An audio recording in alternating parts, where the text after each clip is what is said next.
Alors, une vidéo sur l'exemple de 6 et de 8, hein, qu'on va faire en même temps. Donc de 6 et de 8. C'est sur le PGCD de 336 et de 462 plus coefficient de Bezout.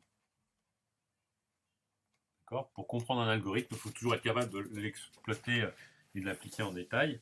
Donc, on va essayer de regarder comment celui-ci se fait.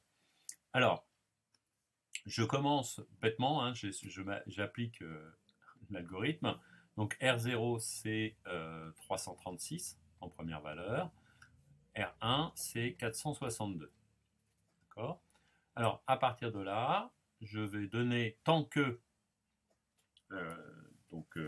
ma condition, c'est que mon reste successif n'est pas nul. J'effectue la division euclidienne de l'un par l'autre.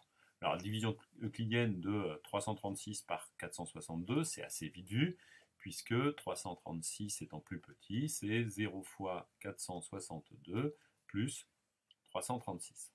D'accord ? Donc, ceci conduit, après cette première étape, à définir un R2 qui va être 336. Donc, R2 égale 336. Ce qui revient à avoir mis dans le bon ordre, en fait, le 462 et le 336 sur la première indication. D'accord ? Et puis, en gardant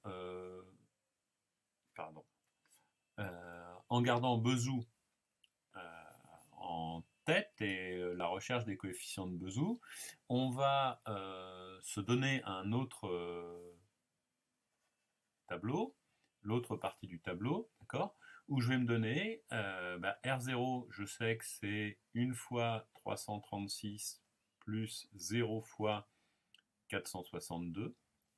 R1, ça sera 0 fois 336 plus 1 fois 462.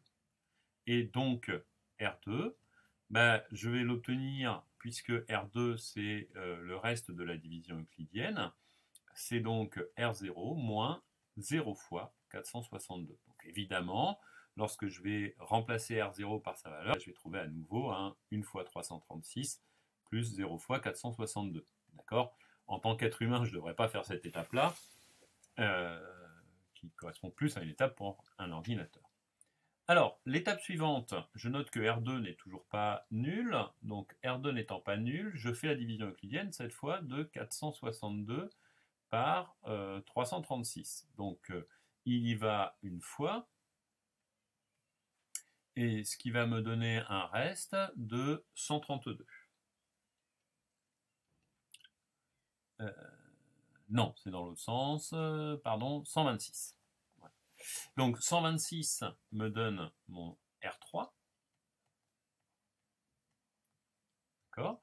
Et puis, je note que R3 est égal à R2 moins une fois R1, pardon, moins une fois R2. Ce qui va me permettre, du côté Bezout, d'obtenir que R3 est égal, alors je prends les coefficients de R1 et je retranche une fois les coefficients de R2. Donc j'ai moins une fois 336 plus une fois 462. R3 n'est toujours pas nul, donc je continue avec une nouvelle division euclidienne, cette fois celle de 336 par R3 126, donc je ne peux pas y aller 3 fois, je vais y aller 2 fois, et le reste sera donc 2 fois 152, donc 84. Donc voilà mon R4. Je vous invite à faire les calculs évidemment en même temps. Donc R4 qui est égal à 84, qui est donc égal à R2, 336, moins 2 fois R3. Ce que je reporte sur le R4, qui sera R2 moins 2 fois R3. Donc on obtient du 3 fois 336 moins 2 fois 462 pour 84. Donc continue. Cette fois, c'est 126 que je vais diviser par 84. Donc, il y va une fois. Et il manque un 42. Ce qui me donne un R5 qui va valoir 42. 42 étant égal à R3 moins R4. Ce qui me donne, du côté des coefficients de Bezout, un R5 qui vaut donc R3 moins R4. Donc, moins 4 fois 336 plus 3 fois 462. On continue. En prenant un peu de place. Donc, nouvelle division euclidienne avec cette fois 84 qui est égal à 2 fois 42 plus 0. Ah, ce 0 indique que l'on s'arrête. D'accord. Et donc le PGCD est le cran d'avant. Donc le PGCD de 336 et de 462 est donc égal à 42, première chose.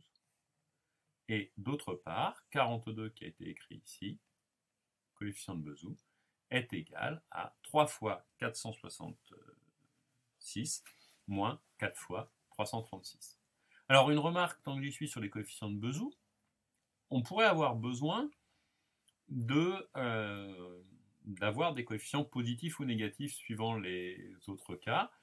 Il suffit de faire un moins 4 plus 462, par exemple, fois 336, plus 3 fois moins 336, fois 462. Vous voyez que ce faisant, je n'ai fait que ajouter et retrancher 462 fois 336.